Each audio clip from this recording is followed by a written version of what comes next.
pessoal, graça e paz a todos. Nessa oportunidade aqui, vou informar que eu tinha dito que ia fazer uma live falando sobre Romanos, o capítulo 9, uma exposição de Romanos, e essa live seria para as 9 da noite, mas por alguns outros motivos aí, eu vou adiantar um pouco essa live. Então eu vou começar a live agora. Quem for chegar vendo aí, vai acompanhando e vendo a live aí. Quem não puder ficar, depois a live provavelmente eu vou mantê-la salva. O objetivo é esse, né? Tentar salvar a live.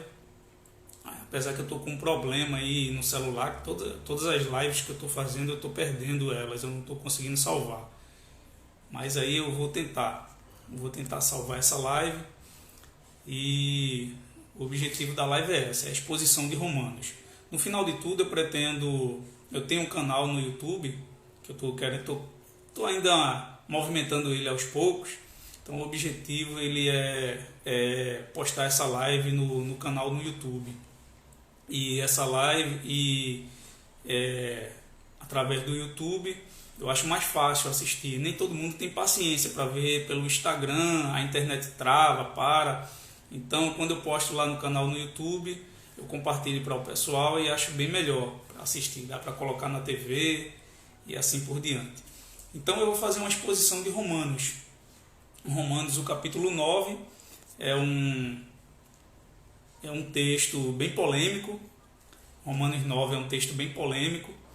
E foi uma live que eu decidi de última hora fazer. Como eu disse, o objetivo é manter salva essa live, para o pessoal acompanhar aí depois. Então, Romanos 9. Esperar mais um tempinho aí, esperar cerca de 5 minutos aí para começar essa live.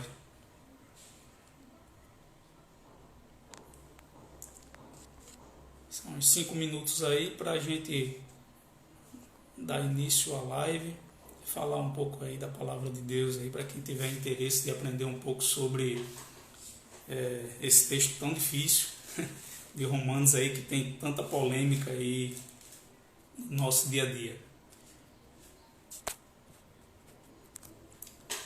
Mas é isso. O horário não é tão oportuno, não é um horário tão fácil. Foi uma live de última hora que eu programei, então não espero muita gente. Até mudei o horário em cima da hora. Mas, como eu disse, o objetivo é ficar salvo a live. Então, quem for entrando aí, quiser deixar alguma pergunta, fazer algum comentário, pode ficar à vontade, que no final da live aí eu vou dar uma olhada aí e ver os comentários aí, as perguntas aí de quem tiver interesse. O objetivo dessa live, eu fiz algumas exposições de Romanos aqui na página, e o objetivo era fazer uma exposição de Romanos por completo. Era fazer uma exposição completa de Romanos, do capítulo 1 até o último capítulo de Romanos.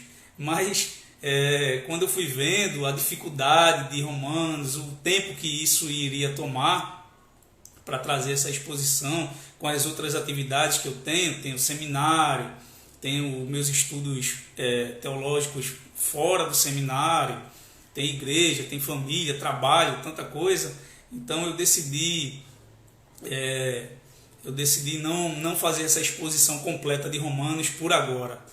Mas nessa oportunidade eu vou falar sobre o capítulo 9 de Romanos.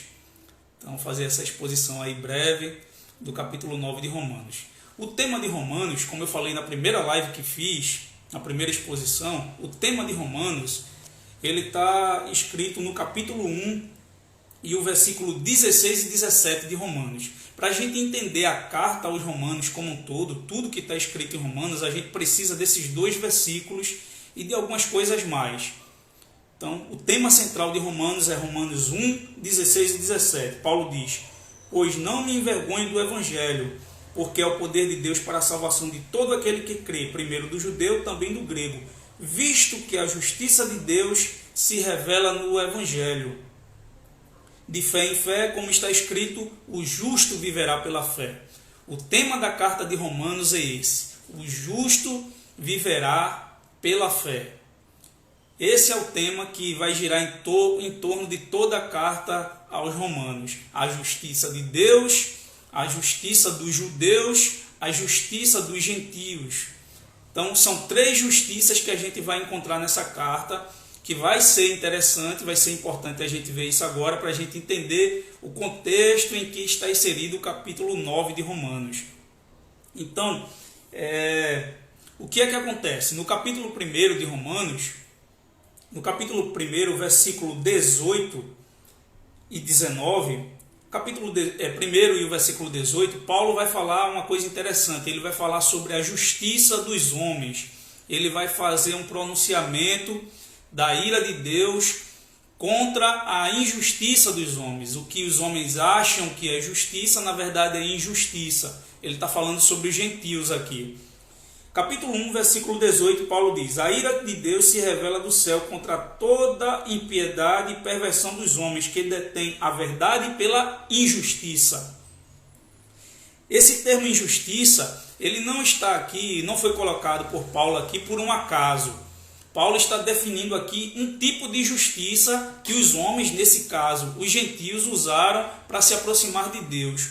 O que Paulo chama de injustiça foi a justiça que os gentios criaram para se aproximar de Deus. E qual foi essa justiça? Qual foi esse caminho? Essa forma de ser aceito como por Deus, que os gentios criaram?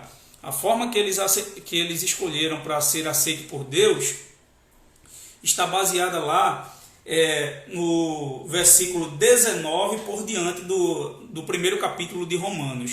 Os gentios eles criaram o mecanismo da idolatria. O homem em geral criou o caminho da idolatria para se aproximar de Deus, para tentar se aproximar de Deus. Então esse foi o caminho que os gentios eles criaram para se aproximar de Deus. E Paulo chama esse caminho de injustiça. Para Paulo, o caminho que os gentios criaram, o caminho da idolatria, é um caminho de injustiça. Isso está no capítulo 1. O capítulo 2, Paulo já vai começar a tratar dos judeus, o caminho que os judeus criaram para chegar até Deus, ou o caminho que os judeus escolheram para chegar até Deus. E o caminho dos judeus, para Paulo, também é injustiça, é a justiça dos homens, é o que ele chama de justiça dos homens, que é quando os judeus eles vão criar um mecanismo de mérito das suas obras, de fazer parte do plano de Deus, do povo de Deus, através de um monte de mecanismos da lei de Moisés. Paulo também chama esse plano dos judeus de injustiça. Então, capítulo 1, Paulo condena a justiça dos homens, dos gentios, que é a idolatria. No capítulo 2, ele condena os judeus por buscar a salvação de acordo com seus próprios mecanismos de mérito, através da sua prática meritória de salvação. E que prática era essa? Para os judeus, para um homem ser salvo, ele deveria ser parte da descendência de Abraão. Quando o texto fala de obras, no capítulo 2 você vai perceber muito bem isso. Quando fala de obras, ele geralmente está falando de circuncisão, guarda da lei, guarda dos sábados e se tornar um membro da nação de Israel. Então, para o judeu, ser salvo é ser membro da nação de Israel, ser povo de Deus. Por isso que Paulo, no capítulo 2, versículo 25 por diante, ele vai dizer que a verdadeira circuncisão é a circuncisão do coração, e não a circuncisão física que os judeus faziam como prova de que faziam parte do pacto com Deus. Então Paulo encerra os dois povos, os gentios e os judeus, na mesma situação. Diz que a forma que eles procuraram de encontrar a Deus, na verdade é injustiça. Para Paulo aquilo é injustiça.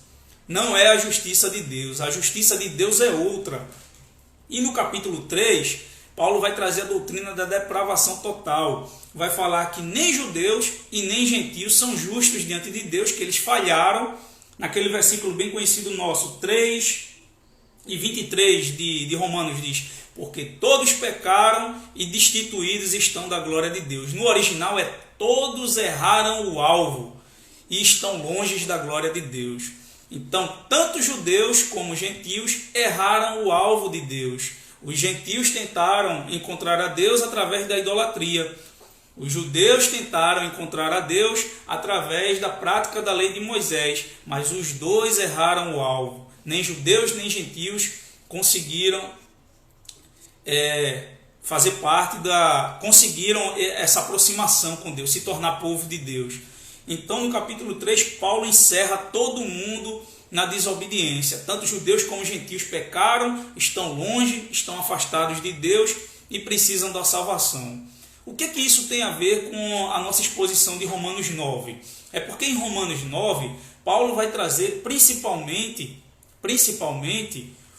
o assunto fundamental da carta. Como eu falei, o assunto fundamental da carta, para quem está chegando agora, é Romanos 1:17. A justiça de Deus se revela no Evangelho, de fé em fé, porque o justo viverá pela fé. Então, o tema da carta inteira, e principalmente de Romanos 9, é a salvação pela fé.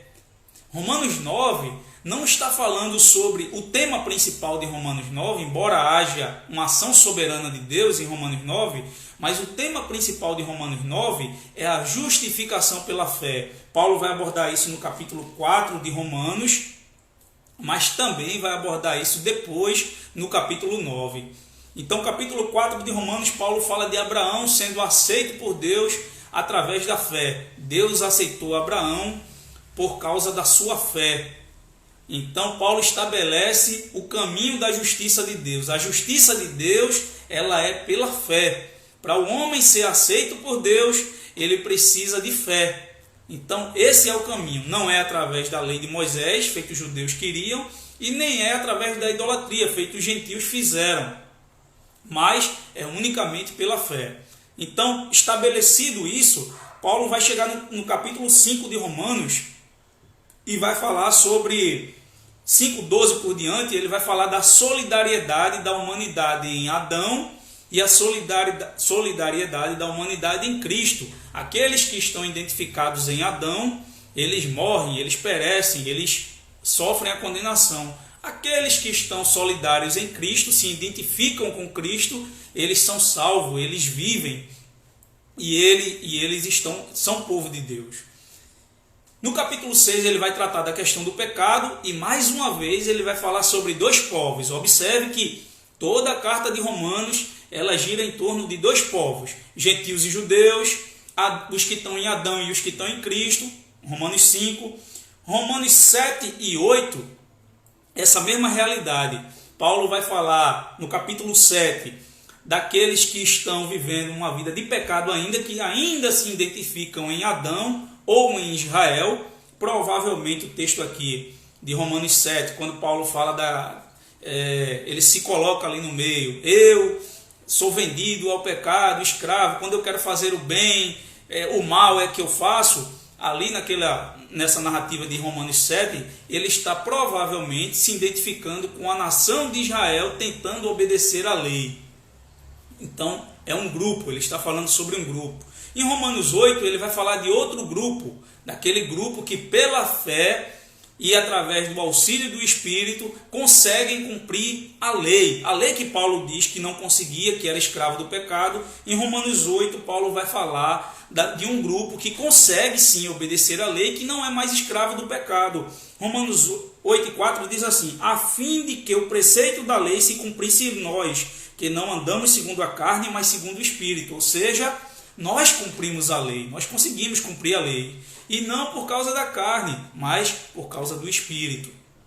Então, dois povos. Capítulo 7, a nação de Israel tentando cumprir a lei. Capítulo 8, os que se convertem, os que são crentes, conseguem cumprir a lei pelo auxílio do Espírito. Então, a gente chega em Romanos 9. O que é que eu quis fazer com essa introdução, pessoal? Eu quis mostrar que toda a carta de Romanos ela gira em torno de povos, de grupos e não de pessoas individualmente. E Romanos 9 não é diferente. Paulo ainda vai estar narrando numa perspectiva, na sua perspectiva, falando sobre a soberania de Deus, Romanos 10 falando sobre a responsabilidade humana e Romanos 11 da restauração. E isso em relação ao povo de Israel. Então, todo o livro de Romanos, Paulo não está falando individualmente de ninguém. O capítulo 9 de Romanos, Paulo está falando de forma corporativa. Ele está falando da nação de Israel como um grupo e não de pessoas individuais. E aí a gente vai para a exposição. Agora que a gente chegou a essa conclusão, que a gente viu através de todo o livro, que Paulo está falando sempre de grupos e nunca de indivíduos pessoalmente, a gente chega à exposição de Romanos 9. Tem algumas coisas que é interessante aqui.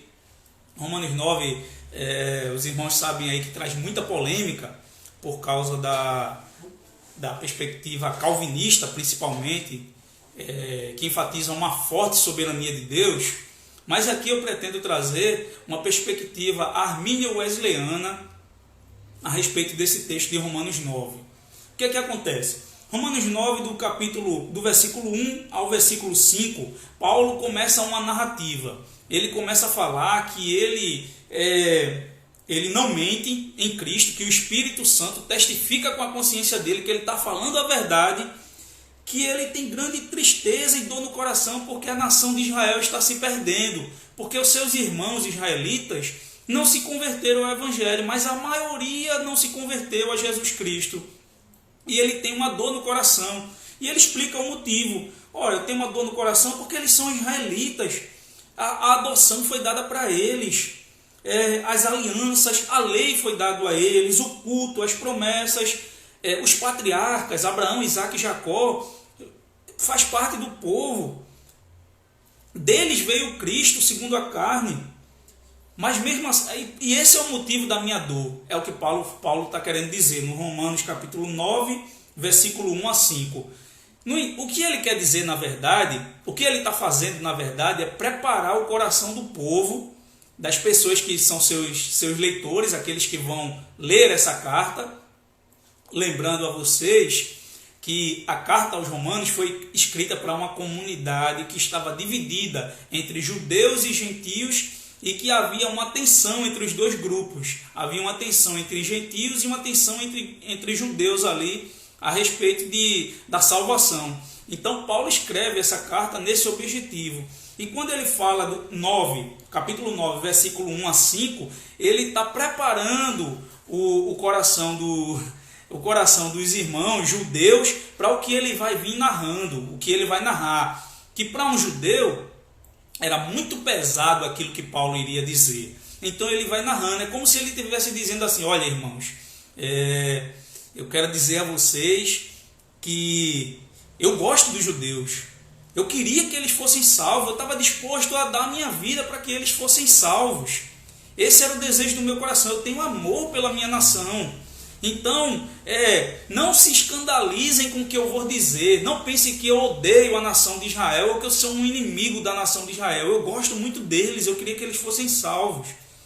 É basicamente isso que Paulo está querendo dizer. Ele está preparando os seus ouvintes para uma dura mensagem que ele vai trazer a partir do versículo 6. No versículo 6 ele diz assim: e não pensemos que a palavra de Deus haja falhado, porque nem todos os de Israel são de fato israelitas. Não pensamos que a palavra de Deus haja falhado, porque nem todo que é de Israel é israelita. O que é que acontece aqui? O que é que Paulo está respondendo nesse versículo 6? Ele está respondendo a um questionamento hipotético. Provavelmente, Paulo, como tinha muitas conversas com judeus no mundo todo, provavelmente ele já foi questionado por algum judeu a respeito disso que ele fala aqui.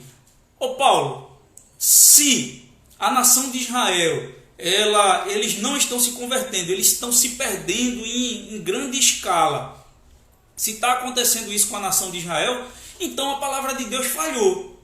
Aí Paulo responde: não pensemos que a palavra de Deus haja falhado, irmãos. O que acontece é que nem todos que são de Israel, na verdade, são israelitas. Ele quer dizer, a palavra de Deus não falhou. Deus é o fundador de Israel. Ele é quem escolhe quem é o verdadeiro Israel. E ele escolhe que os verdadeiros israelitas sejam aqueles que ele definiu. E aí ele vai dizer quem são os verdadeiros israelitas. Então, Paulo está respondendo essa questão que foi levantada por algum judeu nas suas exposições, nas suas conversas, de que a palavra de Deus havia falhado, porque os israelitas não estavam se convertendo. A nação de Israel, a sua grande maioria, não se converteu. Se converteram algumas multidões, mas não foi todos. A maioria havia se perdido, estava se perdendo. Então a palavra de Deus falhou? Aí Paulo disse, não, a palavra de Deus não falhou. O que na verdade está acontecendo é que há uma confusão sobre quem é o verdadeiro israelita. Então ele está levando o pessoal a algumas coisas que ele já afirmou na carta. Observe comigo, Romanos 4:13, Paulo vai falar sobre isso, quem são os verdadeiros israelitas. 4:13 de Romanos, Paulo diz: não por intermédio da lei que Abraão ou a sua descendência coube a promessa de ser herdeiro do mundo, mas mediante a justiça da fé. No versículo 16, Paulo diz: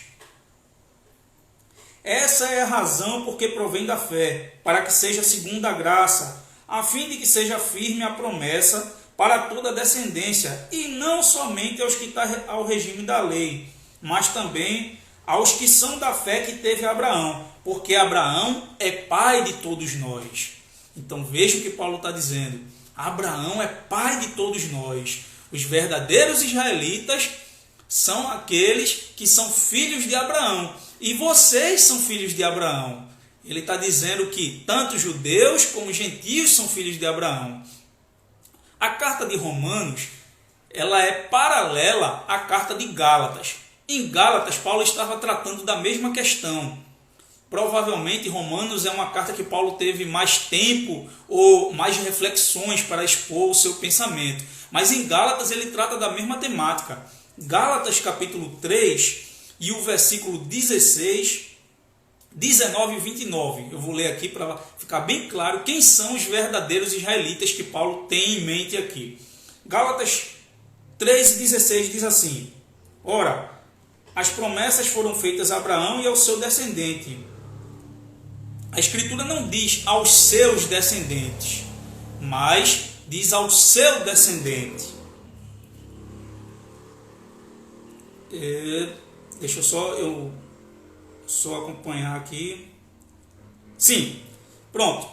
Enfim, para encurtar o nosso texto aqui, o versículo de Gálatas que mais nos importa é 3 e 7 de Gálatas. Paulo vai dizer: sabei, pois, que os da fé é que são filhos de Abraão. Os filhos de Abraão são aqueles que têm fé como o crente Abraão teve fé. Gálatas 3 e 29, Paulo completa dizendo: e se sois de Cristo, também sois descendentes de Abraão, herdeiros segundo a promessa. Todos aqueles que têm fé são descendentes de Abraão, são filhos de Abraão. Então Paulo aqui está respondendo a pergunta que foi levantada para Paulo, levantada para ele, que a palavra de Deus havia falhado no versículo em Romanos capítulo 9, versículo 6. Não pensemos que a palavra de Deus haja falhado, porque nem todos os israelitas são, na verdade, Israel. Os que são Israel de verdade, ou descendentes de verdade de Abraão, são aqueles da fé, são aqueles que têm fé como teve Abraão. Daí Paulo já resolve a primeira questão levantada pelos judeus. A primeira questão levantada pelos judeus foi que a nação de Israel não estava se convertendo, então a palavra de Deus falhou. Aí Paulo diz: não, a palavra de Deus não falhou. Na verdade, os verdadeiros israelitas estão se convertendo sim, e os verdadeiros israelitas são os que têm fé, a fé que Abraão teve. Esses são os verdadeiros descendentes de Abraão.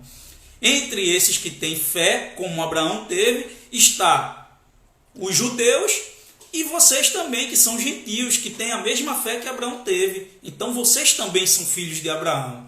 Então a gente aqui do Brasil também é filho de Abraão. Um judeu que vive lá em Israel, no caso um israelense que vive lá em Israel hoje, ele não é descendente de Abraão para Paulo. Para Paulo, o descendente de Abraão verdadeiro, o verdadeiro judeu, somos nós que temos a mesma fé que Abraão teve. Então a palavra de Deus não falhou, a palavra de Deus ainda está se cumprindo no mundo. Ele está salvando os verdadeiros israelitas. Isso é o que Paulo está respondendo nessa questão. Passando adiante, no versículo 7, diz assim: e nem por serem descendentes de Abraão são todos os seus filhos. Isto é, estes filhos de Deus não são propriamente os que são da natureza carnal, mas devem ser considerados como descendência os filhos da promessa. Versículo 9: porque a palavra da promessa é esta: por esse tempo virei e Sara terá um filho. Agora, o que é que Paulo vai fazer? Ele vai começar a construir o seu argumento para provar quem são os verdadeiros filhos de Abraão. E para provar que desde o início, Deus não se comprometeu em salvar os filhos naturais de Abraão. Deus não se comprometeu em salvar os filhos naturais de Abraão, mas se comprometeu em salvar os filhos pela fé. Os filhos que eram filhos da fé que Abraão teve. Se você for observar, Gênesis capítulo 25, no versículo 1, vai mostrar os descendentes de Abraão. Entre os descendentes de Abraão, Abraão foi casado com Quétura e teve vários filhos e filhas com Abraão. Abraão também ele teve um relacionamento com a escrava de Sara, Agar. E dessa união, ele teve um filho chamado Ismael. E o que Paulo está trazendo em consideração aqui? No versículo Romanos 9, 7 e 8, Paulo quer dizer aqui: em outras palavras, não são os filhos naturais que são filhos de Deus, mas os filhos da promessa que são considerados descendentes de Abraão. O que Paulo quer dizer é que Abraão teve muitos filhos naturais. O argumento de Paulo se constrói aí. Abraão teve muitos filhos naturais, mas só foi considerado filho de Abraão realmente aquele filho que foi o prometido por Deus. Os filhos espirituais de Abraão, aqueles que vinham de uma descendência espiritual. No caso, Isaque.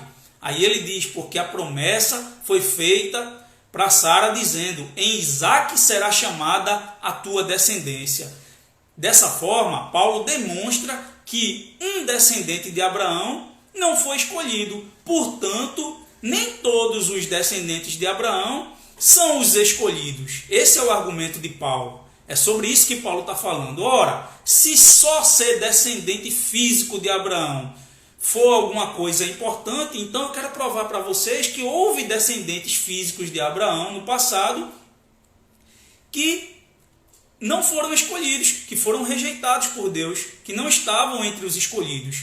Então não é somente ser descendente físico de Abraão que vai garantir a você a salvação, ou garantir a você que é povo de Deus. Esse foi o primeiro argumento de Paulo. O pensamento judeu era que todo descendente de Abraão deveria ser considerado descendência de Abraão. Todos os descendentes de Abraão deveriam ser considerados povo de Deus. Se você for olhar, tanto João Batista quanto Jesus falam sobre isso. João Batista, em Mateus 3 e 9, ele fala com os fariseus ali da sua época, ele diz: raça de víboras, quem vos induziu a fugir da ira vindoura? Dizendo, temos por pai Abraão. Ou seja, Deus não vai nos condenar. Abraão é nosso pai, nós somos o povo eleito de Deus, porque Abraão é nosso pai, nós somos descendentes dele. Aí João Batista disse: Deus dessas pedras pode fazer descendência a Abraão. Não se escondam no fato de serem filhos de Abraão, porque isso não garante nada para ninguém. É o que João Batista está dizendo. Que Deus pode levantar mesmo das pedras descendência para Abraão. Ser descendente para Abraão depende daquilo, descendente de Abraão, depende daquilo que Deus quer. Depende daqueles a quem Deus quer que seja. Jesus também se opôs a isso. João 8,39, Jesus, quando está conversando com os judeus dizem lá: nós temos por pai a Abraão. Aí Jesus disse: se vocês fossem filhos de Abraão, escutariam o que Abraão fez. 8,39 de João diz assim: Jesus disse: Os judeus falaram: nosso pai é Abraão. Disse-lhe Jesus: se vocês são filhos de Abraão, pratiquem as obras de Abraão. Então veja que Jesus também não concordava com essa afirmação de que eu sou descendente de Abraão, então eu sou filho de Abraão. Não, nem João Batista, nem Jesus concordavam com isso. Os verdadeiros filhos de Abraão são os de Gálatas 3 e 7, como eu li aqui com os irmãos, vou ler de novo para o pessoal que está chegando. Gálatas 3 e 7 diz quem são os verdadeiros filhos de Abraão. Sabei, pois, que os verdadeiros filhos de Abraão são aqueles da fé. Então, os filhos de Abraão são os da fé. Os filhos de Abraão não são uma descendência física ou carnal. Paulo está mostrando isso aos judeus. Ele está fortalecendo o seu argumento, mostrando que Deus já havia, sim, rejeitado outras pessoas que eram filhos de Abraão naturalmente, mas não eram espiritualmente. Os descendentes de Quétura, Gênesis 25, e o próprio Ismael, que era filho da escrava. Daí algum judeu, talvez em alguma conversa com Paulo, levantou a questão: mas esse seu argumento aí, Paulo, ele não é muito interessante não, porque, certo, Ismael, ele era filho da escrava, ele era filho de Abraão, mas ele era filho da escrava. Nós não, nós somos filhos de Abraão nós somos filhos de Isaac e de Rebeca.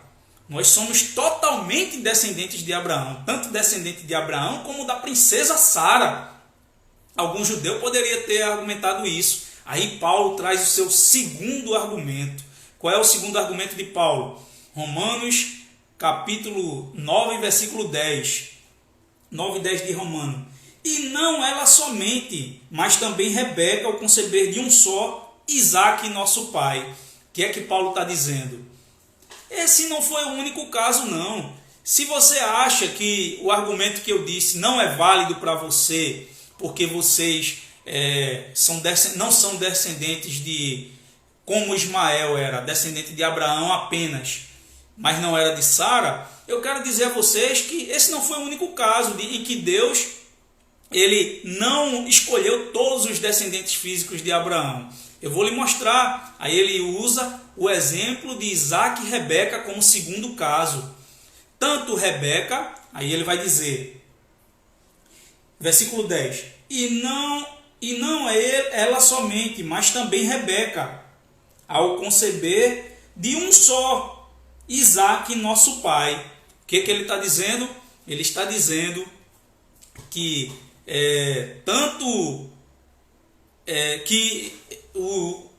tanto Rebeca e Isaac faziam parte do mesmo grupo ali, e os seus descendentes eram descendentes desse grupo, do grupo de Israel. Os israelitas eram descendentes da linhagem principal de Abraão, não das linhagens extras a Abraão, que foi os descendentes de Quétura e o de Agar com Abraão. Mas nesse caso, o segundo argumento de Paulo ainda se sustenta, porque Paulo ele vai mostrar que mesmo nesse casal que eram totalmente descendentes de Abraão, os seus descendentes ali, que vinham oriundos desse casal, Deus não escolheu todos, que até mesmo ali houve descendentes de Abraão que foram rejeitados por Deus. E ele vai mostrar quem são esses. Daí ele vem ao seu argumento.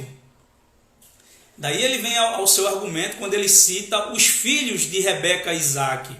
Ele diz que esse não foi o único caso. Era como se Paulo estivesse respondendo ao questionamento que eu falei anterior, de que aquele caso não era um bom argumento de Paulo. O argumento de Paulo é que a questão de ser descendente natural, como Esaú e Jacó, cai diante da escolha de Deus.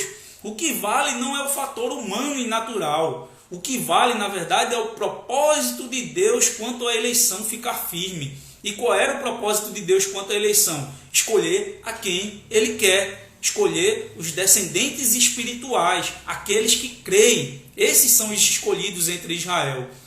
Então, fechando a nossa argumentação, o que é que Paulo quer dizer aqui? Quando ele cita no versículo 11, e ainda não eram os gêmeos nascidos, nem praticado bem ou mal, para que o propósito de Deus quanto à eleição prevalecesse, não por obras, mas por aquele que chama, já foi dita a ela, o mais velho servirá ao mais moço, como está escrito, amei Jacó, porém rejeitei a Esaú. O que é que Paulo quer dizer aqui? Ele está dizendo que, ele está fortalecendo o seu segundo argumento, dizendo que Deus também rejeitou um descendente de Abraão, que era da linhagem de Sara, que era da linhagem de Rebeca e Isaac, como a própria nação de Israel é.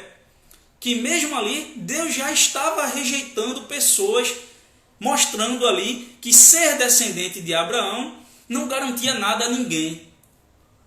Mas ser descendente espiritual de Abraão, isso sim era o que valia.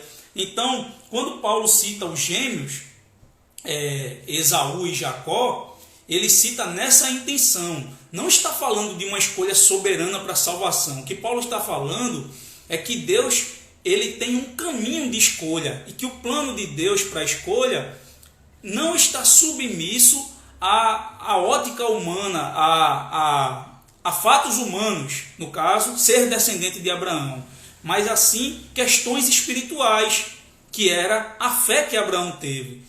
E ele argumenta, o seu segundo argumento é que Deus já havia rejeitado no passado descendentes de Abraão. E ele cita o caso de Esaú e Jacó. O interessante aqui é que ele diz, o mais velho servirá ao mais moço. Os irmãos sabem, muito bem sabem, que nunca houve na história de Esaú e Jacó um momento em que Esaú, que era o mais velho, serviu a Jacó. Houve o contrário, Jacó se prostrando diante de Esaú. Então, esse texto aqui, em nenhum momento está falando sobre os indivíduos pessoalmente. Ele está falando sobre nações. O texto que Paulo tem em mente, quando ele fala o mais velho servirá ao mais moço, é Gênesis 25, 21 a 23. Eu quero ler rapidamente aqui,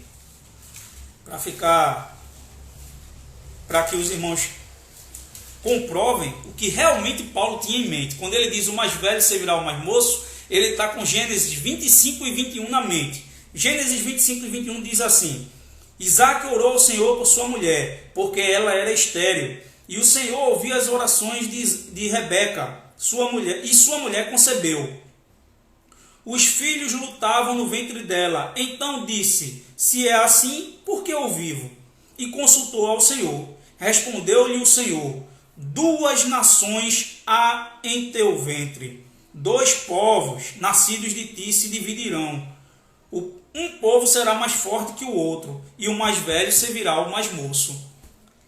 Gênesis 25, 21 a 23, precisamente o versículo 23, esclarece o nosso texto. Aqui, nessa ocasião que Paulo cita, o próprio Deus, quando fala para Rebeca que o mais velho servirá ao mais moço, está falando de 2 nações, de 2 descendências, a descendência de Jacó e a descendência de Esaú. A descendência de Esaú, que é o mais velho, é Edom, os edomitas. Os edomitas seriam servos dos filhos de Jacó, que é de Israel, que é a nação de Israel. E isso realmente aconteceu. Houve muitas batalhas entre Israel e Edom, e todas as vezes Edom se submeteu a Israel. Davi, quando reinava sobre Israel, submeteu os edomitas também ao domínio de Israel. Então aqui em nenhum momento está falando sobre indivíduos pessoalmente. O que Paulo tem em mente aqui são 2 nações. O que Paulo tem em mente são 2 nações. E ele usa o texto de Gênesis 25 e 23. Através do livro do Gênesis 25 e 23, a gente entende que Paulo realmente não estava com um pensamento em indivíduos, como se Deus tivesse escolhido um indivíduo, Jacó, para a salvação e Esaú para a condenação. Não tem nada disso. Que Paulo está falando sobre nações, que Deus escolheu uma nação e a outra não. Na leitura do texto fica claro, no versículo 23 principalmente, que está falando sobre duas nações. Partindo adiante, no versículo 12 de Romanos 9:12, Paulo faz outra citação do Velho Testamento. Ele diz: como está escrito, amei Jacó, mas rejeitei Esaú. Em algumas traduções é aborreci Esaú. Romanos 9:12 e 13. Essa é uma frase idiomática. Amei Jacó e rejeitei Esaú. É uma frase idiomática. Rejeitei ou aborreci Esaú não quer dizer que Deus odiou Esaú. Há vários outros textos na Bíblia onde a palavra aborrecer ela não tem o sentido de odiar.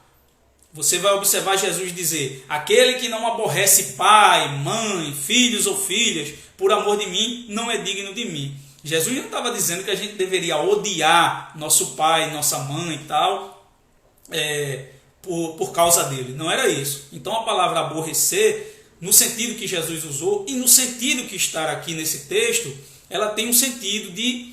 É uma expressão idiomática que Paulo está usando, ela tem um sentido de rejeitar. Rejeitar ou não escolher, ou pode ser traduzido como algumas traduções usam: amei menos, preferi Jacó ao invés de Esaú. Deus soberanamente preferiu que o seu plano se cumprisse através de Jacó e não de Esaú. Vontade de Deus. Então isso é uma frase idiomática. E o texto que Paulo tem em mente quando ele fala isso, ele está usando mais uma citação do Antigo Testamento. Paulo era um profundo conhecedor do Antigo Testamento, como os irmãos sabem. Ele está usando Malaquias 1. Malaquias 1, do versículo 2 ao 4. Quero abrir Malaquias. Malaquias, para quem não sabe, é o último livro do Antigo Testamento. Paulo está usando Malaquias 1, 2 a 4. Ele diz assim o texto de Malaquias: eu vos tenho amado, diz o Senhor, mas vós dizem: em que o Senhor nos tem amado? Não foi Esaú, irmão de Jacó? Disse o Senhor: todavia amei Jacó, porém aborreci Esaú, e fiz dos seus montes uma assolação e dei herança aos chacais dos exércitos.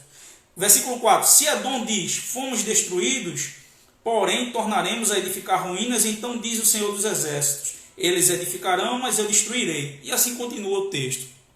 Então, o que eu quero dizer? Paulo tem esse texto em mente. E esse texto de Malaquias, mais uma vez, está falando sobre duas nações, não está falando sobre indivíduos. O profeta Malaquias está falando que o povo de Israel estava dizendo: Deus nos abandonou, Deus não nos ama. Aí Deus responde: claro que eu amo vocês.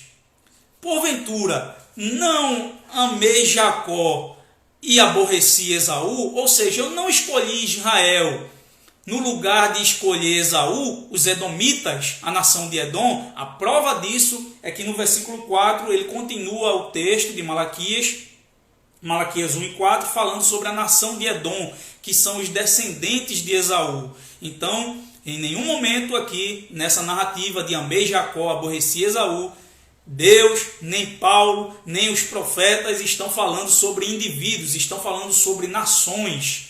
Ele não está falando de nenhum indivíduo. Então, não há escolha soberana de Deus por um indivíduo, Jacó, e a rejeição de Esaú. Não é isso que está tratando. Antes, o texto está falando que Deus ama Israel pelo fato de ter escolhido ela como a nação da promessa do Messias e rejeitado a nação de Edom, Esaú, e os seus descendentes. Outra observação que a gente deveria atentar aqui nesse texto é que, se eu assumir, como a teologia calvinista assume, que essa rejeição é uma rejeição para a salvação, então eu também tenho que assumir que nenhum descendente de Esaú, nenhum edomita, nenhum descendente da nação de Edom, será nunca nem jamais salvo. Ou seja, Deus escolheu a nação de Edom, os descendentes de Esaú, para a condenação eterna. Porque, como eu já provei no texto aqui, já mostrei a vocês o texto, não está falando de indivíduos, está falando de duas nações. Então, se eu assumir que isso daqui é uma rejeição, quando ele diz eu rejeitei Esaú, ele está rejeitando para a salvação, então eu tenho que assumir que todos os descendentes de Esaú vão para o inferno e estão todos condenados.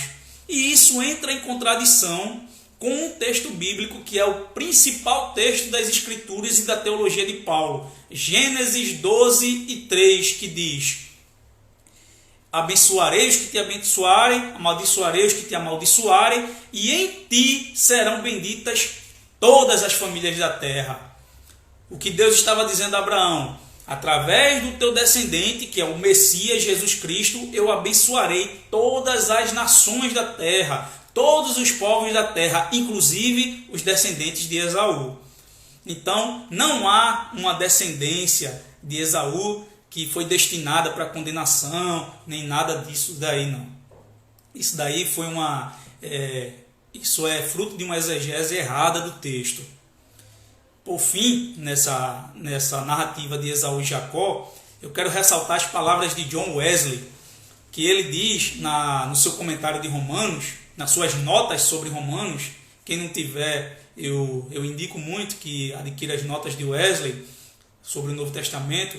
Nesse caso aqui, Wesley faz um comentário. Ele diz: até agora o apóstolo Paulo estava provando a sua tese que foi levantada no início, de que a exclusão de grande parte dos descendentes de Abraão e de Isaac não era nenhum absurdo, pois, como ele mostra pelas Escrituras, já tinha acontecido desde o início. O que é que o Wesley está dizendo? Está dizendo que a tese de Paulo era que Deus já desde o início já vinha rejeitando descendentes de Abraão. Rejeitou Ismael, a descendência de Ismael, para ser o povo da promessa. Rejeitou dentre os descendentes de Isaac o próprio Esaú, e que dessa forma não é nenhum absurdo. Ele está respondendo àquela questão lá que Paulo levantou, que os judeus levantaram para Paulo em 9 e 6 de Romanos, de que a palavra de Deus havia falhado. Ele diz: não, a palavra de Deus não falhou, não. Eu estou mostrando para vocês que desde o início Deus vem provando nas Escrituras que não é nenhum absurdo rejeitar os descendentes físicos de Abraão, não. Ele já vem rejeitando há muito tempo. É vocês que não perceberam. Era isso que Paulo estava querendo dizer no fim de tudo. Então, quando Paulo termina o seu argumento de que Deus já vem rejeitando, que os descendentes de Abraão são, na verdade, aqueles que têm fé, são os descendentes espirituais, e não toda a nação de Israel. Esse é o primeiro argumento de Paulo. O segundo argumento de Paulo é que Deus vem rejeitando já há muito tempo, dentre os descendentes de Abraão, alguns que ser somente descendente de Abraão não garante nada para ninguém. Então, depois dele terminar essa argumentação, surge uma nova questão que provavelmente algum judeu levantou mais uma vez contra Paulo, contra essa argumentação de Paulo. Versículo 14 é outra questão que é levantada. Romanos 9:14. Deixa eu voltar aqui para o texto. Romanos 9:14. Se os irmãos tiverem alguma dúvida aí, pode perguntar aí, deixar as perguntas aí, que no final a gente responde aí, de acordo com a possibilidade. Romanos 9:14. Surge mais uma questão. Alguém levanta mais um argumento contra Paulo, contra a exposição de Paulo. E ele diz: que diremos, pois? A injustiça da parte de Deus? Aí Paulo diz: de modo nenhum. Era como se Paulo estivesse dizendo: Deus foi... Algum de vocês vão me dizer, algum de vocês judeus vão me dizer, Deus é injusto. Por que Deus fez dessa forma? Deus não escolheu a nação inteira, mas escolheu somente um grupo dentre a nação. E esse grupo são aqueles que têm fé. É injustiça da parte de Deus. Ele não deveria fazer isso. Ele deveria escolher a nação inteira. E não somente os que têm fé. Aí Paulo vai responder: de maneira nenhuma. Não tem injustiça nenhuma sobre isso. Deus é injusto por estabelecer... Na verdade aqui, parafraseando, Deus é injusto por estabelecer que não serão os filhos naturais de Abraão considerados povo de Deus. Aí Paulo diz: de modo nenhum. Deus não é injusto por estabelecer que só são filhos de Abraão os que são da fé. Aí ele faz uma citação do Antigo Testamento para provar mais um argumento dele. Então ele diz: pois ele diz a Moisés... Versículo 15. Pois ele diz a Moisés: terei misericórdia de quem me aprouver ter misericórdia, e vou me compadecer de quem me aprouver ter compaixão. Romanos 9,15. O texto em questão que Paulo está usando aqui, para essa nova argumentação que ele está trazendo, é Êxodo 33:19. Naquele texto que Moisés pede para ver Deus. Deus, eu quero ver o Senhor, tal, não sei o que. Aí Deus fala algumas coisas a Moisés, diz que Moisés vai ver a bondade dele, e depois Deus diz: terei misericórdia de quem eu quiser ter misericórdia, e terei compaixão de quem eu quiser ter compaixão. Esse texto de Êxodo 33:19 não está relacionado a nenhum juízo de Deus, nenhum juízo divino. Você vai olhar a passagem lá e vai ver que Deus não está julgando ninguém. Deus está conversando com Moisés a respeito de um momento de Moisés com Deus. E o texto é usado por Paulo para dar referência de que Deus age da forma que Ele quer e que Ele não deve satisfação nenhuma para homem algum. Em outras palavras, Ele quis estabelecer a fé como critério para que as pessoas sejam descendentes de Abraão, sejam povo de Deus, e a nação de Israel, nem judeu nenhum, tem direito de reclamar. Simples assim. Porque Paulo usa esse argumento: terei compaixão de quem eu quiser ter compaixão, terei misericórdia de quem eu quiser ter misericórdia. Por que Paulo usa esse argumento? Era como se Paulo estivesse dizendo: o texto que eu estou citando agora é para mostrar que Deus não está sujeito às opiniões humanas. Ele faz como Ele quer, e Ele estabeleceu que o critério para ser povo dele é pela fé, e ponto final. Israel não tem direito de reclamar que a nação toda deveria ser salva. Não é injustiça da parte de Deus, porque Deus escolhe fazer da forma que Ele quer. Esse é o argumento de Paulo. Aí o versículo 16: portanto, assim pois, não depende de quem quer e nem de quem corre, mas da vontade de Deus de usar misericórdia. Ou seja, não depende da vontade dos judeus de ser o povo de Deus e de fazer parte da aliança com Deus por meio das obras, da circuncisão e ser descendente de Abraão. Mas depende da misericórdia de Deus. E a misericórdia de Deus é destinada a somente um grupo: os descendentes espirituais de Abraão. E quem são esses descendentes espirituais de Abraão? Gálatas 3:7, aqueles que têm a fé que Abraão teve, os crentes. Quem são o alvo da misericórdia de Deus? Os que creem. É isso que Paulo está dizendo aqui: terei misericórdia de quem eu quiser ter misericórdia. Ou seja, eu tenho misericórdia daqueles que creem. É isso que Paulo diz. Então, a continuação do texto, Romanos 9:17. Agora a gente chega num texto bem polêmico, que traz uma polêmica aí calvinista. 9:17. Porque a Escritura diz a Faraó: para isso mesmo te levantei, para mostrar em ti o meu poder e para que o meu nome seja anunciado sobre toda a terra. Logo, tem Deus misericórdia de quem quer e também endurece a quem lhe apraz.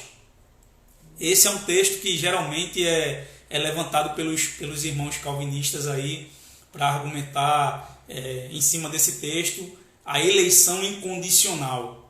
Mas aí vamos ver esse texto, vamos dividir ele por parte. Te levantei com esse propósito, para que o meu nome seja proclamado em toda a terra. O que isso quer dizer? Deus fala para Faraó. Êxodo 9:15-16. Deus fala para Faraó: com este propósito eu te levantei, ou eu te mantive. No texto em Êxodo te mantive, para que o meu nome seja proclamado em toda a terra. Essas palavras foram ditas a Faraó na ocasião da 6ª praga do Egito. Já havia enviado 5 pragas, e na 6ª praga Deus adverte a Faraó: foi para isso que eu te levantei, para que o meu nome seja proclamado em toda a terra. Só que o interessante é que Êxodo 9:15 e 16 vai trazer eu vou abrir aqui para facilitar, vai trazer uma reflexão bem interessante para a gente.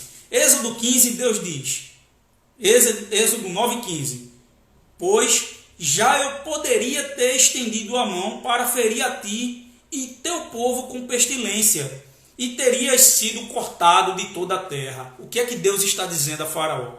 Deus está dizendo a Faraó através de Moisés: eu já poderia ter te aniquilado, já poderia ter mandado uma praga que matasse você e toda a nação do Egito.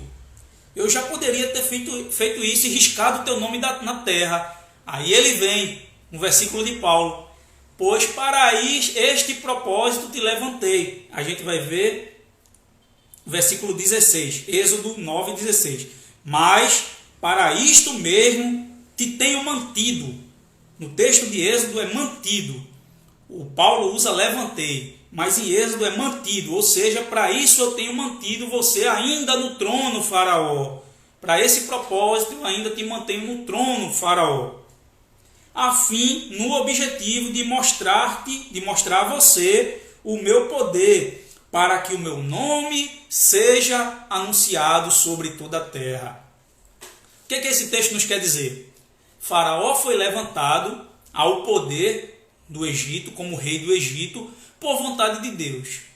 E o objetivo de Deus era usar a teimosia de Faraó, o seu coração obstinado, que Deus já sabia, porque Deus sabe todas as coisas que Faraó tinha, e através dessa teimosia aumentar os seus milagres. Isso é, mostrar o meu poder. Como Deus mostrou o poder dele? Através dos milagres, das várias pragas do Egito. O que é que Deus está dizendo a Faraó ali? Deus está dizendo a Faraó: Faraó, eu te mantive para isso, eu já podia ter te aniquilado, mas eu mantenho você no poder ainda e vivo, porque eu quero usar a maldade que você tem no seu coração, o seu coração obstinado, para continuar mostrando mais e mais o meu poder, fazendo mais e mais milagres. Eu poderia exterminar o Egito na primeira praga, mas eu quero fazer mais pragas, eu quero trazer mais pragas, mostrar mais o meu poder e assim fazer o meu nome ser percorrido por toda a terra. Deus manteve Faraó no trono e vivo no objetivo de fazer percorrer o seu nome sobre toda a terra. É isso que Paulo tem em mente e é isso que o texto de 9 e 15 de Êxodo está dizendo. Se você for olhar, isso aconteceu. Josué, capítulo 9, o versículo 9, traz essa ideia.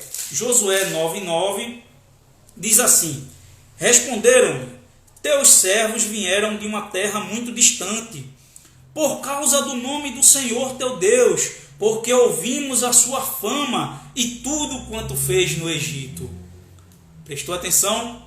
Qual foi o objetivo de Deus ter mantido Faraó no trono por mais tempo e continuar operando pragas? O objetivo de Deus era usar a obstinação do coração de Faraó para que o seu nome fosse conhecido sobre toda a terra. E aqui em Josué, muitos e muitos anos depois, centenas de anos depois, em Josué 9:9, isso se cumpre. Um povo, os Gebionitas, estavam ali dizendo aos israelitas que ouviram falar do Deus dele, mesmo distante, e das pragas e do seu poder que ele usou no Egito, que ele fez a Faraó. Em 1 Samuel, no capítulo 1, no capítulo 4 e o versículo 8 de 1 Samuel, a gente vai ver a mesma ideia. 1 Samuel, capítulo 4 e o versículo 8, os filisteus vão dizer: ai de nós, quem nos livrará da mão desses grandiosos deuses? São os deuses que feriram os egípcios com toda a sorte de pragas no deserto. O que é que está acontecendo aqui? A mesma coisa. O nome do Senhor foi anunciado por toda a terra através das pragas que Deus continuou fazendo pela obstinação do coração de Faraó, e dessa forma ele tornou o seu nome conhecido por toda a terra. Todas as nações começaram a temer o nome de Deus. Então o objetivo de Deus ter mantido o Faraó, como Paulo diz, para isso mesmo te levantei, para este propósito te levantei, para que o meu nome fosse proclamado sobre toda a terra. Deus levantou o Faraó, não como disse um irmão calvinista, que eu tenho muito respeito por ele, mas discordo totalmente da proposição que ele lançou, é que Deus tinha prazer na própria condenação, que Deus ele tem prazer na condenação das pessoas. E ele usa esse texto de Romanos para dizer que Deus teve prazer na condenação de Faraó, que Deus também é glorificado. Deus quer, na verdade ele diz, Deus quer ser glorificado na condenação das pessoas. E usou esse texto de Romanos para dizer que o propósito de Deus era a condenação de Faraó. Ser glorificado na condenação de Faraó. Isso é falso. O texto aqui de Paulo, em Romanos 9, 18, 17 e 18, com este propósito te levantei. Qual é o propósito? O propósito é o que está dito em Êxodo 9, 15 e 16. O propósito de Deus é ser glorificado através das pragas que ele fez no Egito e que o seu nome fosse percorrido sobre toda a terra. Então a questão que Deus tinha com Faraó, era simplesmente usar a dureza do coração de Faraó para fazer mais e mais pragas no Egito, mais e mais milagres, para que o seu nome alcançasse toda a terra. Não existe nenhum propósito maligno aqui de condenar Faraó e ser glorificado na condenação de Faraó. O texto não fala isso. O texto está falando que o propósito de Deus era que em Faraó, através dos milagres no Egito que Deus ia fazer, o nome de Deus fosse proclamado sobre toda a terra. Então esse argumento de que Deus queria ser glorificado na condenação de Faraó, ele cai diante do texto de Êxodo 9, 15 e 16. Ali está declarado qual é o propósito de Deus. E o próprio Paulo fala, te levantei exatamente com este propósito, mostrar em você o meu poder, que meu nome seja proclamado em toda a terra. Esse foi o propósito. Mas continuando, como eu disse, Faraó foi levantado por vontade de Deus para mostrar o poder de Deus. Deus já sabia do coração obstinado de Faraó e que ele não iria ouvir a determinação de Deus. Deus já sabia.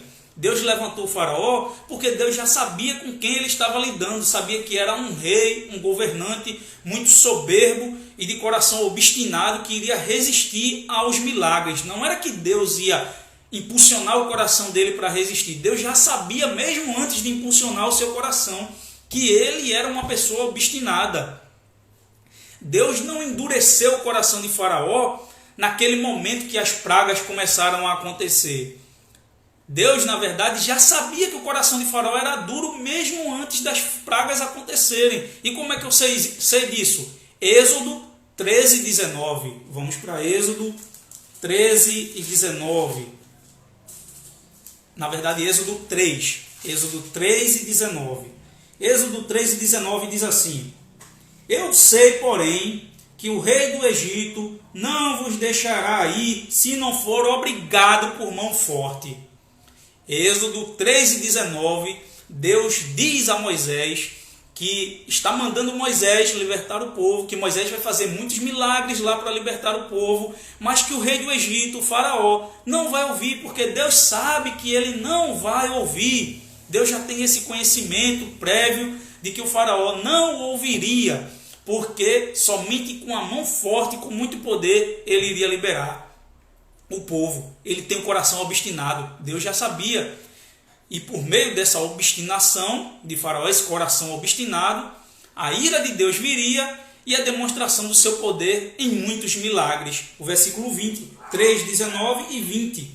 Aí o 20 diz assim: portanto, estenderei a mão e ferirei o Egito com todos os meus prodígios, que farei no meio dele. Depois vos deixará ir. O propósito de Deus sempre foi esse: tornar o seu nome conhecido no Egito através de uma demonstração de poder que ele ia usar a obstinação do faraó soberbo e desobediente à divindade de Deus para fazer muitos milagres. Então esse aí era o objetivo de Deus ter levantado o faraó. E por que ele levantou o faraó?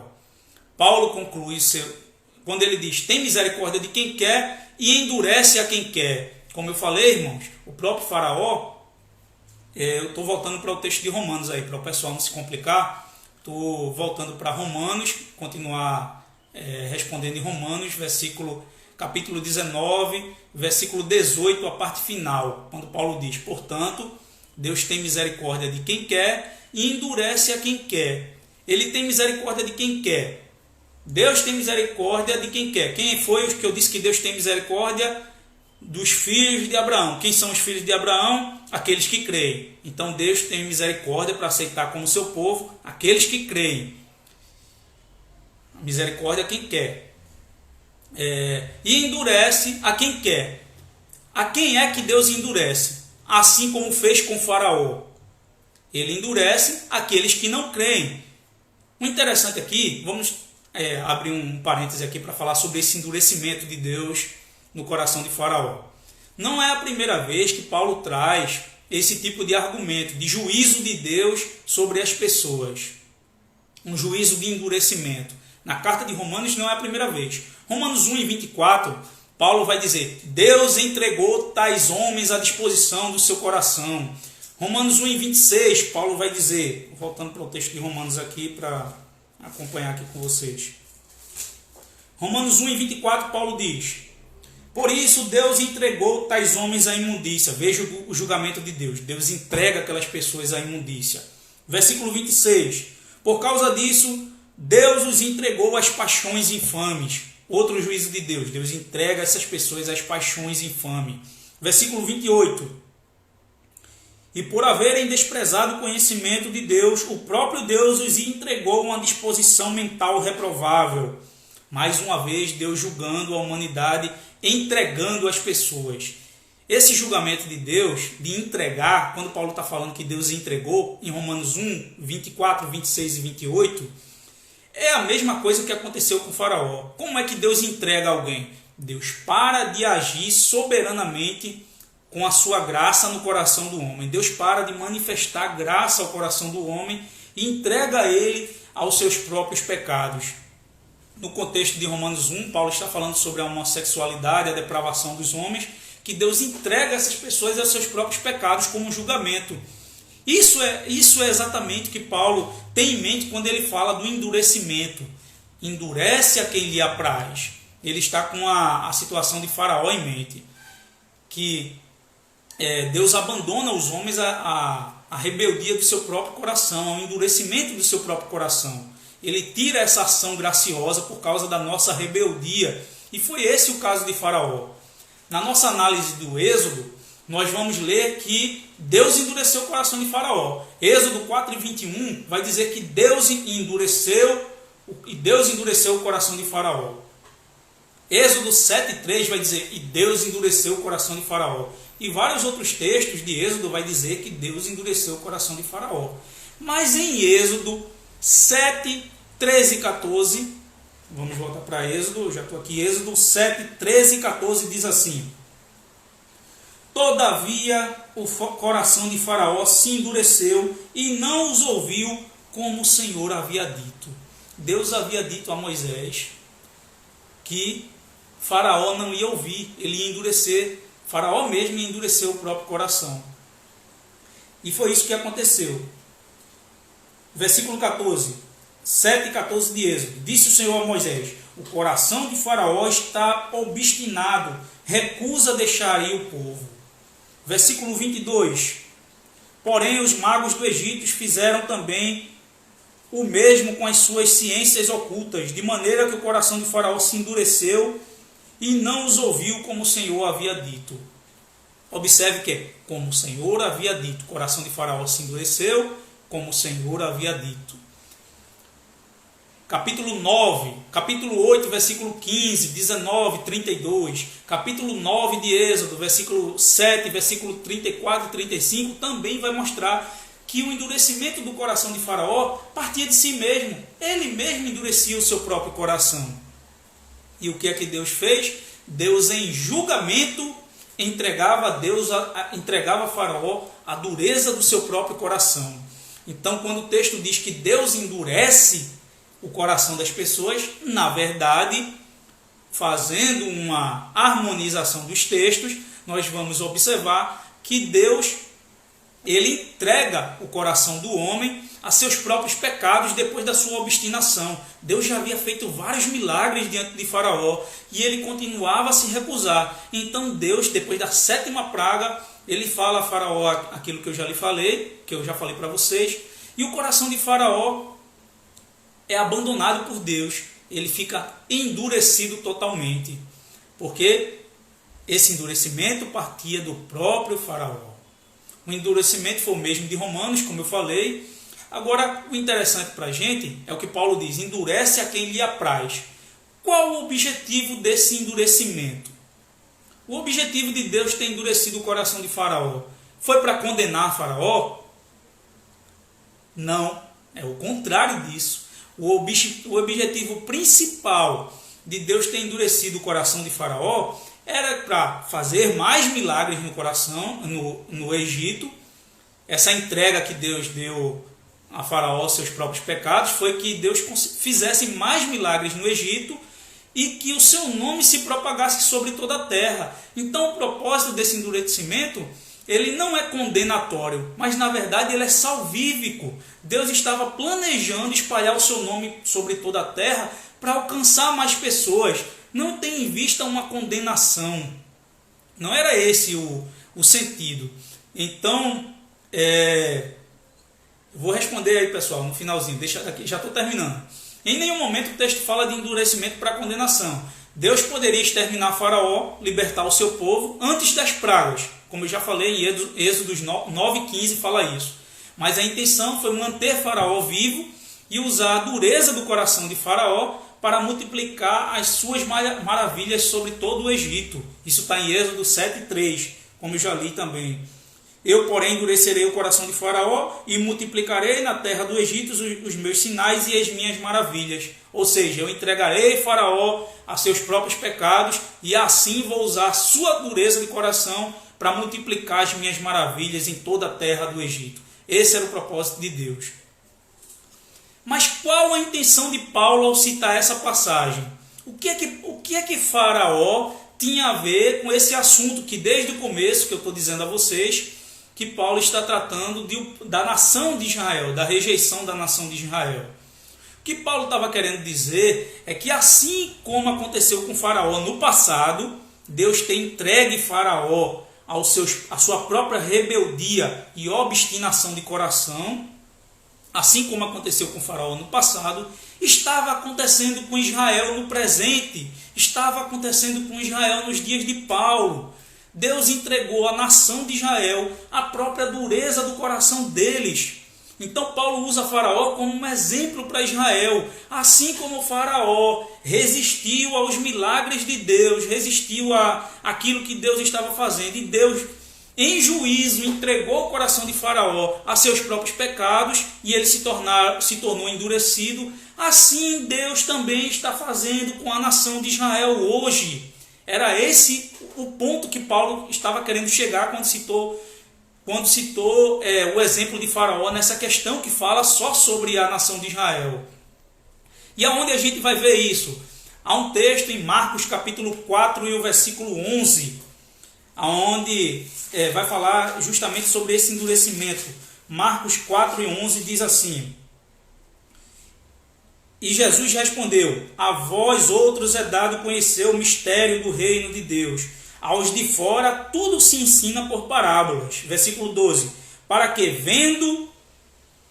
vejam e não percebam, ouvindo, ouçam e não entendam, para que não venham a converter-se e haja perdão para eles.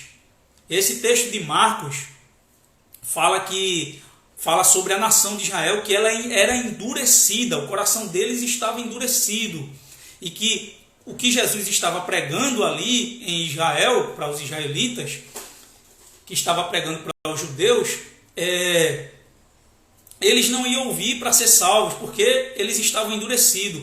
O texto que eu citei aqui agora já foi usado por alguns calvinistas, inclusive meu amigo Kaique, da página Teologia Expressa, ele fez uma explicação ótima sobre esse texto, está lá na página dele, Teologia Expressa, uma explicação muito boa, que você vai encontrar, como o meu amigo está comentando aí, que é Isaías 6, realmente é o texto de Isaías 6, mas há uma explicação melhor de que o próprio Isaías 6. Mateus vai explicar o que está acontecendo. Mateus vai pegar a profecia de Isaías 6, aplicar a situação em questão e vai resolver essa questão para a gente. Marcos foi muito sucinto. Marcos só mostrou que os israelitas estavam com o coração duro, mas Mateus vai lá e explica melhor. Mateus 13, 14 e 15 de Mateus diz assim, capítulo 13 de Mateus, vamos lá para Mateus, versículo 14 e o versículo 15, diz assim: de sorte que nele se cumpre a profecia de Isaías, ouvireis com os ouvidos e de modo nenhum entendereis, vereis com os olhos e de modo nenhum percebereis. Por que isso acontece? Versículo 15: porque o coração desse povo está endurecido, de mau grado ouviram com os ouvidos e fecharam os olhos, para não suceder que vejam com os olhos, ouçam com os ouvidos, entendam com o coração, se convertam e sejam por mim curados. Veja aí o que Mateus está dizendo. Mateus está explicando. O propósito de Deus era que esse povo fosse salvo, mas eles estavam com o coração tão endurecido que eles mesmos rejeitavam aquilo que estava sendo dito e não atendiam os propósitos de serem salvos. O propósito é: vejam com os olhos, entendam com o coração e se convertam. Mateus está dizendo que o propósito da pregação era que eles se convertessem. Jesus queria que eles se convertessem, Deus queria que eles se convertessem, mas eles eram tão duros de coração que travavam os ouvidos, endureciam o seu coração mais ainda para não serem salvos. Então, Paulo usa essa questão do endurecimento de Faraó para aplicar à nação de Israel, quando ele diz: tem misericórdia de quem quer, ou seja, daqueles que têm fé, e endurece a quem lhe apraz, ou seja, daqueles que, a exemplo de Faraó, endureceram seu próprio coração e receberam um julgamento de abandono de Deus, assim como a nação de Israel. O que Paulo quer dizer que a nação de Israel endureceu o coração contra Deus, estava obstinada e Deus entregou à nação a dureza do seu próprio coração e não os está salvando como nação. Por isso Paulo usa o exemplo de Faraó. Então, fechando aí o nosso texto, eu tinha o objetivo ainda de prosseguir com todo o resto do capítulo de Romanos, todo o resto, Romanos até os últimos versículos do capítulo 9, mas aí eu vi que já passou de 1 hora, ou chegou em 1 hora aí na exposição, para não ficar muito longa, eu vou dividir em uma próxima oportunidade, ainda essa semana, eu fazer mais uma live aqui e trazer o restante da explicação. Mas aí, pra gente, vou já fazer o comentário aí que os irmãos trouxeram e as perguntas, mas antes disso, recapitulando aqui com os irmãos, Romanos 9, percebam que não se trata de eleição individual, não está falando sobre eleição individual, o texto não fala sobre eleição individual, o texto não fala sobre condenação de pessoas e salvação de outras, que na verdade Paulo tem em questão, que na verdade Paulo está fazendo é respondendo uma pergunta dos judeus. A pergunta está no versículo 6, Romanos 9, 6. Romanos 9, 6, não pensemos que a palavra de Deus haja falhado. O que Paulo está respondendo é: a palavra de Deus não falhou. Deus não está salvando a nação de Israel. Os israelitas estão se perdendo, então a palavra de Deus falhou. Aí Paulo responde: não, a palavra de Deus não falhou não. Nem todo israelita é de Israel na verdade. O verdadeiro israelita são aqueles que têm a fé como Abraão teve. E aí eu citei vários versículos para comprovar que o verdadeiro israelita é aquele que tem fé como Abraão teve. Isso eu falei no começo da live. Então, aí Paulo constrói a sua argumentação em cima disso e mostra que Deus já vem rejeitando descendentes físicos de Abraão. Que ser descendente físico de Abraão não garante nada para ninguém. Na verdade, esse é o argumento de Paulo. Aí Paulo vai citar o exemplo de Ismael. Ele não cita Israel, mas fala que os descendentes de Abraão, que foram considerados como promessa, como filhos, são a partir de Isaac. Implicitamente a gente entende que Ismael, que era filho de Abraão, e os filhos de Quétura, a outra mulher de Abraão, não foram inclusos não foram inclusos no plano de Deus. Então, não é só por ser descendente físico de Abraão que alguém faz parte do povo de Israel, do Israel espiritual para Deus. E aí ele vai para um novo argumento. Talvez algum judeu questionasse e dissesse assim, o exemplo que você citou, Paulo, não é um bom exemplo. Porque o exemplo que você citou está falando de um filho por parte de pai. Ismael era filho de Abraão, mas só era de Abraão, não era de Sara. Aí Paulo cita mais um exemplo. Ele fala, então eu vou dar mais outro exemplo. E Isaac e Rebeca, Isaac descendente de Abraão, Rebeca, a mãe da nação de Israel, teve filhos também. Mas Deus escolheu somente Jacó. O que significa isso? Significa que não é só que não só descendentes físicos de Abraão, que não somente ser descendente físico de Abraão garante nada para ninguém. Em resumo, eu estou fazendo um resumo do que já foi falado na live, que o meu irmão Felipe aqui está perguntando sobre, para explicar a questão de Jacó e Esaú. Eu já expliquei ela no começo aí, aí só resumindo em rápidas palavras, é isso. O que trata ali são de nações. Paulo está mostrando que somente fazer parte do povo de Deus, da descendência de Abraão, não garantia salvação para ninguém. Essa é a argumentação de Paulo até chegar em Esaú e Jacó. Depois eu falei sobre a questão de Faraó, usar misericórdia ou não. Depois os irmãos voltam aí na live. Então é isso, pessoal. Fiz uma exposição de todo o texto de Romanos até o versículo 18. Na próxima live eu vou fazer uma exposição do versículo 19 até o 33 de Romanos, e assim eu encerro o capítulo de Romanos 9. Trazer uma explicação aí para vocês. Agora eu vou olhar aqui as perguntas aí que os irmãos colocaram aqui, para poder falar aí e a gente concluir. Pronto. Pergunta... Expondo a Fé, do meu irmão Expondo a Fé, da página. Diz assim: John Wesley acredita que Deus predestinava algumas pessoas, como Paulo, por exemplo. Certo. Vou explicar as duas coisas aí. Nem Paulo e nem John Wesley acreditavam em predestinação individual. Se Paulo acreditava, vai ter que ser usado outro texto, porque nesse texto de Romanos 9 não trata em nenhum momento de predestinação individual. O que Paulo está falando aqui é sobre a eleição da nação de Israel e a sua rejeição, que a nação de Israel, que os descendentes de Israel como nação, eles foram rejeitados, e que Deus estava salvando outras pessoas, não a nação étnica de Israel, que não somente ser descendente de Israel físico garantia salvação para ninguém. A eleição aqui, no caso, ela é corporativa, e é isso que John Wesley defende. John Wesley não defende uma eleição individual, que há indivíduos eleitos para a salvação. John Wesley, ele defende a eleição de um corpo, que Deus elegeu a igreja como povo de Deus, elegeu um povo, aqueles que têm fé, que é a igreja, unida de judeus e gentios.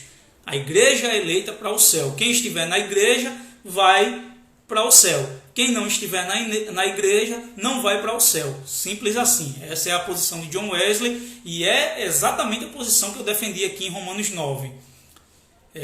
Então é isso. Respondendo a pergunta aí do irmão. Eu vou olhar os outros irmãos que fizeram perguntas aqui. Agradecendo aí a participação dos irmãos que ficaram até o final. Meu irmão da página Escritos Arminianos, meu irmão Gutenberg, agradeço muito a presença dele e dos demais irmãos aí que estão conosco. Deixa eu voltar aqui um pouquinho o comentário, pessoal, para ver aqui as perguntas que foram feitas. Depois o pessoal volta aí às lives, volta aí vou deixar a live salva, pessoal, volta um pouquinho aí para entender. Certo, acho que eu voltei demais aqui.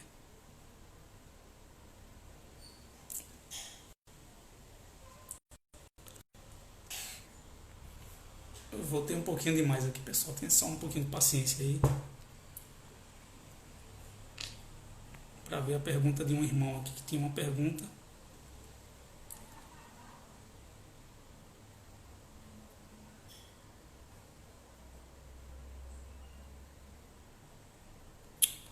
Eita Jesus, tenho medo que meu celular trave e eu não consiga salvar lá.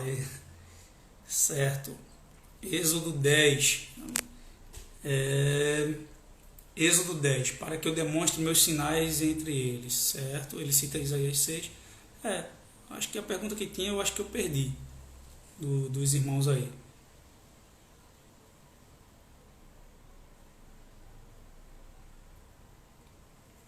Certo. Qual livro John Wesley aborda esse tema da eleição? Um bom livro é você ver as notas de John Wesley sobre o Novo Testamento. As notas de Wesley do Novo Testamento, ele comenta o Novo Testamento inteiro. Então ele vai comentar sobre esse texto de Romanos 9. Eu acredito, eu não tenho ela ainda, porque eu não uso Bíblias de estudo. Mas a Bíblia de estudo de John Wesley, ela é uma Bíblia com muitos sermões e comentários de John Wesley. E essa Bíblia de estudo de John Wesley, eu acredito que vai falar sobre isso sim também. Eu ainda não comprei porque eu achei ela muito cara. Apesar de eu não usar a Bíblia de estudo, eu gostaria de comprar a Bíblia de estudo de John Wesley, mas ela estava muito cara no tempo que eu vi, e eu deixei para comprar ela mais tarde. Eu prefiro um comentário bíblico do que uma Bíblia de estudo. Mas como é uma Bíblia de estudo de John Wesley, e tem muitas notas dele e sermões que ele fez, então eu tenho interesse em comprar ela. Mas a Bíblia de estudo de John Wesley é interessante aí. E especificamente sobre isso, as notas de John Wesley do Novo Testamento. Ele vai falar sobre isso também.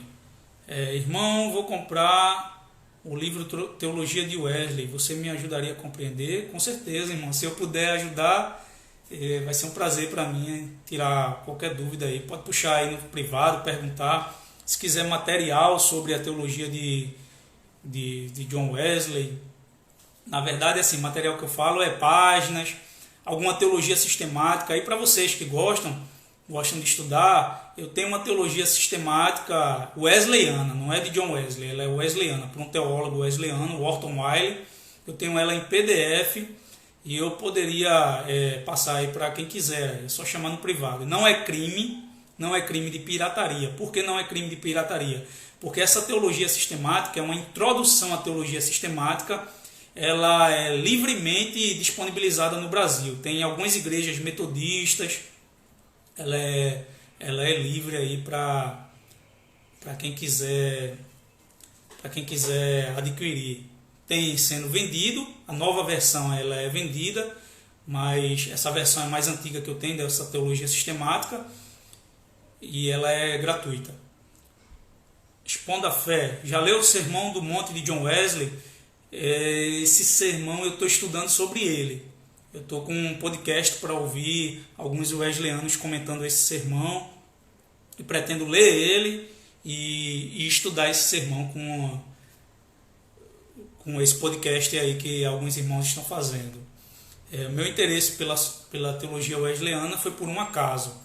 Eu me interessei em fazer um seminário bíblico, seminário teológico, e estava procurando alguma faculdade, algum seminário teológico, e me deparei com com a faculdade, na verdade, a faculdade da Metodista de São Paulo. E nessa faculdade eu fui pesquisar sobre os metodistas, o metodismo, e aí encontrei a teologia de John Wesley. E daí eu comecei a estudar a fundo o que o Wesley pensava, e aí Deus colocou pessoas no meu caminho. Eu conheci um professor muito bom, que é uma referência para mim. Ele é o editor-chefe da editora Sal Cultural. A maioria dos livros de teologia wesleyana que eu tenho são dessa editora, da editora Sal Cultural. E essa editora é desse meu amigo professor. E ele me ajudou muito nos estudos teológicos sobre John Wesley. E sempre compro livros lá na Sal Cultural. E ele me indica bastante e eu tiro dúvidas com ele. Então as dúvidas que eu não tenho aqui, eu geralmente tiro com ele. Hoje mesmo eu estava escutando um podcast sobre a teologia wesleyana e foi lançada uma questão que eu fiquei em dúvida se aquilo era realmente, e aí eu fui para esse professor meu tirar algumas dúvidas com ele e ele me esclareceu ali o assunto. Então, eu tenho algumas lives aqui com ele também. Tem live salva aí com ele, live antiga. É o professor Eduardo Vasconcelos. Ele foi meu professor no seminário de teologia, seminário da Igreja do Nazareno. E eu convidei ele para fazer uma live aqui. Eu acho que essa live já tem uns 2 anos, mas explica bastante aí sobre a teologia wesleyana. Tem muitos sermões mesmo da teologia wesleyana de John Wesley pela Igreja Metodista.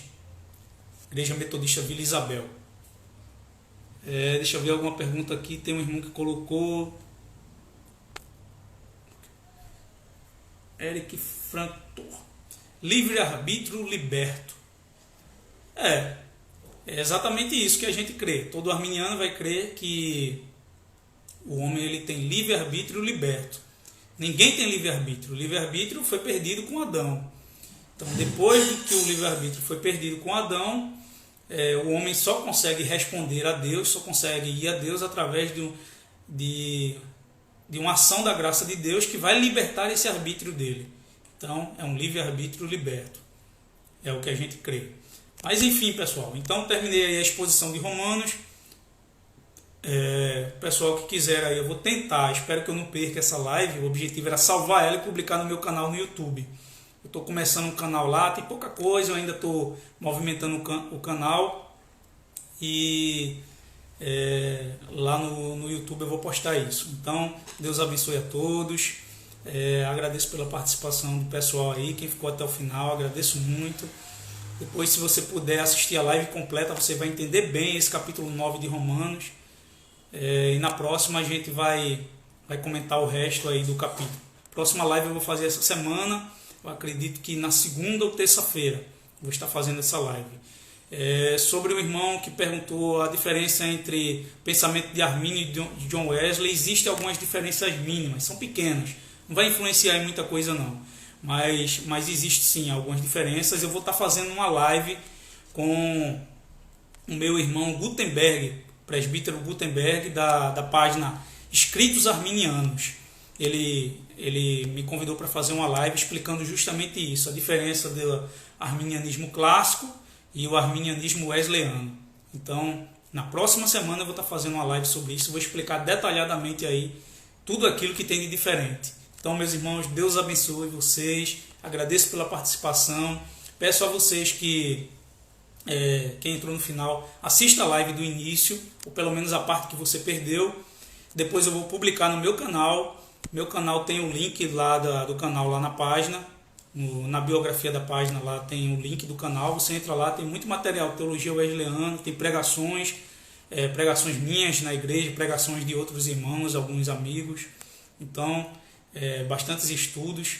Então, Deus abençoe, pessoal. Muito obrigado aí por acompanhar.